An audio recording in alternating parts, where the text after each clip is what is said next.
এবার ট্যাবের টাকা গায়েব কলকাতার স্কুলেও। কলকাতার কোন কোন স্কুলে গায়েব, কত পড়ুয়া, ট্যাবের টাকা গায়েব, সব জানবো প্রতিনিধি অমিতের কাছ থেকে। অমিত,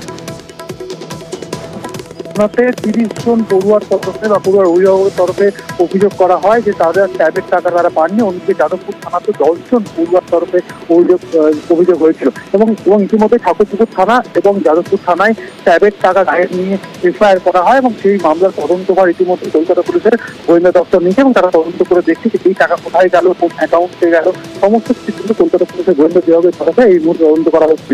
অন্যদিকে রাজ্য পুলিশের পূর্ব বর্ধমান জেলাতেও ট্যাবের টাকা গায়েব নিয়ে এফআইআর হয়েছে।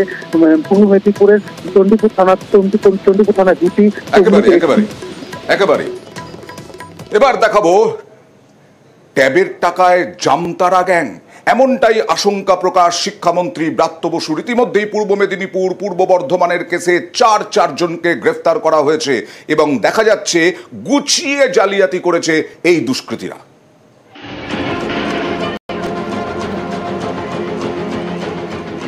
অনলাইনে পড়াশোনার সুবিধের জন্য ট্যাব কিনতে 10,000 টাকা করে দেয় রাজ্য সরকার। প্রকল্পের নাম তরুণের স্বপ্ন। এই প্রকল্প ঘিরেই ভুরি ভুরি অভিযোগ। ট্যাবের টাকা গায়েব হয়ে গেছে বলে অভিযোগ উঠছে।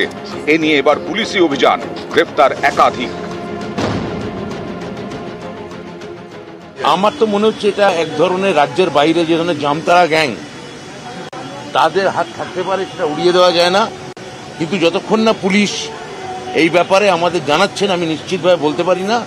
আমার মনে হয় ইতিমধ্যেই বেশ কয়েকজন অ্যারেস্ট হয়েছেন। আগামী দিনও প্রত্যেকেই যারা এই ধরনের কাণ্ড ঘটাচ্ছেন, বাইরে থেকে হোক ভেতর থেকে হোক, তারা ধরা পড়বেন। বর্ধমান শহরের সিএমএস স্কুল সম্প্রতি তারা বর্ধমান সাইবার ক্রাইম থানার দ্বারস্থ হয়। তাদের অভিযোগ 28 জন পড়ুয়ার অ্যাকাউন্টে ট্যাবের টাকা ঢোকেনি। পরে আরও 20টি স্কুল একই অভিযোগ জানায়। শুরু হয় তদন্ত, গঠন করা হয় পুলিশের বিশেষ টিম। এরপর সোমবার মালদার বৈষ্ণবনগরে হানা, রাতে গ্রেফতার করা হয় হাসান আলী নামে এক যুবককে।